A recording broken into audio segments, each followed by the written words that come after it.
Welcome to AI Atlas, your premier destination for AI insights, innovations, and inspirations. Today, our deep dive, well, we're going deep into some really cool research. Oh, yeah. Yeah, from DeepSeek AI. Okay.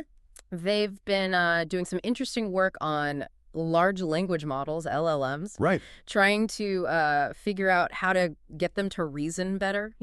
Yeah, reasoning, it's a big one. It is a big one, yeah.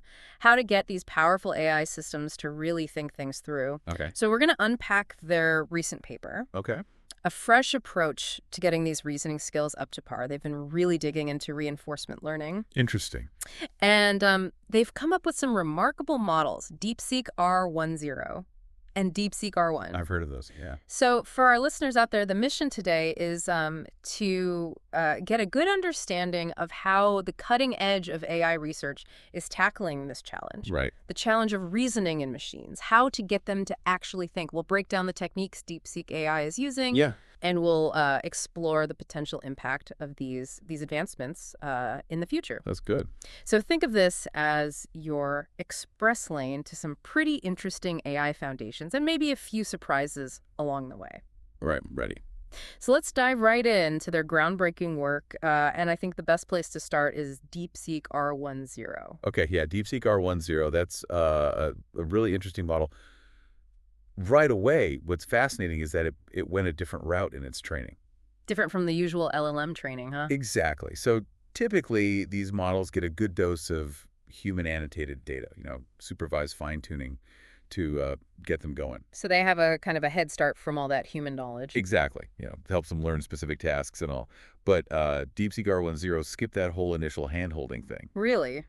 No human data at all? Nope. It was trained purely using large-scale reinforcement learning. No initial training wheels. That's pretty different. It is. It is. So what's the big deal with that? Why is getting reasoning through reinforcement learning so significant? Well, if you take a step back and look at the bigger picture, this could really change how we approach AI with reasoning. Okay. This research is the first solid, open validation that we can actually incentivize complex reasoning in these LLMs just through rewards and penalties. Okay. The model learns to reason by trying things out. Like trial and error. Exactly, trial and error. And getting feedback on whether its actions are leading to the desired results. So it's more like learning to ride a bike through practice rather than someone telling you how to balance. Perfect analogy. That's exactly it. I like it. Yeah.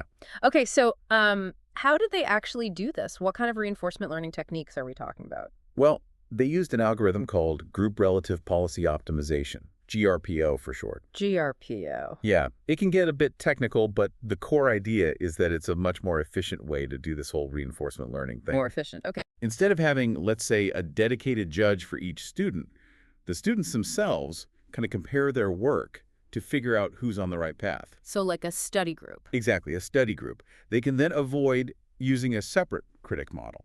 which would, I imagine, be quite resource intensive. Very much so. They can skip that, and instead, they estimate a baseline for performance just by looking at how the whole group is doing. So it's like everyone in the study group benefits from each other's progress. They don't need a separate teacher to tell them how they're doing. That's a great way to put it, yeah.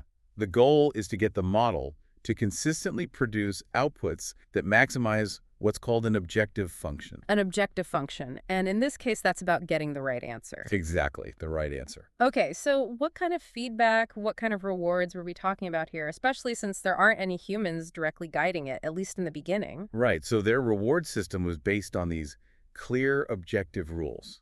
Two main things. Two main things. Accuracy was the first one. So for tasks like math and coding, the system could automatically see if the answer was correct. Right, and I imagine for those tasks, it's pretty straightforward to tell if the answer is correct. It is. It is. And it also had to be in the right format. Okay. So for math problems, I'm guessing they were looking for the answer in a specific format? Yeah, they wanted it enclosed in a box. Yep. For coding challenges, they had an automated system that would actually run the code against test cases. So they were really making sure the code actually worked, not just that it looked right. Exactly. Okay, that's accuracy. What was the second part of the reward system? Format. They didn't just want the right answer. They wanted to understand how the model got there. So they were looking for the reasoning behind the answer. Exactly. They gave rewards when the model showed its thought process. They use special tags for this. What kind of tags? Think and think. So the thinking steps had to be within those tags. Okay, so that makes sense. You're interested in the journey, not just the destination. Exactly. And it's interesting because they decided not to use what are called neural reward models at this stage. Neural reward models, why not? Well, they were worried about something called reward hacking. Reward hacking, what's that? It's where the model might find clever ways to game the system, you know? Oh, so it's like finding a shortcut to get a good score without actually learning. That's exactly it. And they wanted to be sure the model was genuinely getting better at reasoning. They didn't want it to just be good at taking tests. Yeah, that makes sense. So how did they structure the whole interaction with the model during training? What kind of template did they use? Well, it was surprisingly simple. They used a basic template that told the model, first, show your reasoning within those think tags we talked about, Okay. and then give the answer. And they kept it very generic. Generic, so no specific strategies. No specific strategies, no biases related to the actual problem content.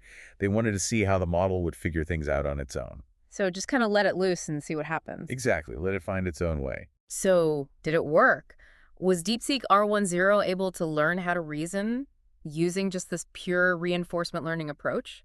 Yeah, it was actually remarkable. Figure 2 in their paper, it shows the model's performance on the AIME 2024 math competition. AIME 2024, that's a tough one, right? It's a tough one. And you see consistent, significant improvement throughout the training. Okay. Now, the initial pass at one score, which is how often it gets it right on the first try, that started at 15.6%. 15.6%, okay. But then, through the training, it climbed all the way to 71.0%. Wow, that's a big jump. Yeah, it's huge. And that put it right up there with OpenAI's 010912. Model. So it was comparable to one of the leading models out there? That's right. And it gets even better, right? Didn't you say it gets even better? It does. They use a technique called majority voting. Majority voting, what's that? Basically, they generate multiple responses to the same problem. And Okay. then they just pick the most common answer. Like a democratic process for AI? You can say that, yeah. And using that on AIME 2024, the performance shot up to 86.7%. 86.7%, so it actually beat the OpenAI model. It did. It surpassed it. That's incredible. Yeah, in Table 2 in their paper, it shows how DeepSeek R1-Zero stacks up against other benchmarks like Math 500, Right. GPQA Diamond, Live Code Bench, and Code Forces. It held its own really well. So, pretty clear evidence that pure reinforcement learning can lead to strong reasoning. But wait, there's more, right? There's always more. I remember reading about something they called self-evolution. What exactly is that? That's where things get really interesting. You know, Okay. it hints at these emergent abilities. As DeepSeek R1-Zero kept training, it learned to take more time to think when it hit harder tasks. So it was recognizing the difficulty and adjusting its own approach. Exactly. Figure 3 in the paper shows this trend. You see the length of its responses, especially that reasoning section. It grew significantly over time, especially for tougher problems. So it was like the AI was becoming more deliberate, more thoughtful, all on its own. That's a good way to put it, yeah. That's amazing. And there's another example in the paper, what they call the aha moment. The aha moment, what was that? It's in Table 3. In one version of the model, they saw it learning to actually rethink its initial approach to a problem, like in the middle of solving it. So I was like, wait a minute, this isn't working. Let me try something else. Exactly, like a moment of realization. It recognized that its current strategy wasn't working. So it was showing this ability to adapt and explore different solutions without being explicitly programmed to do that. Yeah, and that wasn't just about getting the right answer. It was about this kind of metacognition, like the model was catching its own mistakes. That's pretty impressive. But I also remember reading that DeepSeek R1-Zero wasn't perfect. You're right, it had its limitations. What were they? Mainly readability. Readability, okay. Its reasoning was hard to follow. Okay. And it had this tendency to mix languages in its responses. So it was giving the right answers, but it was hard to understand how it got there. Which brings us to DeepSeek R1.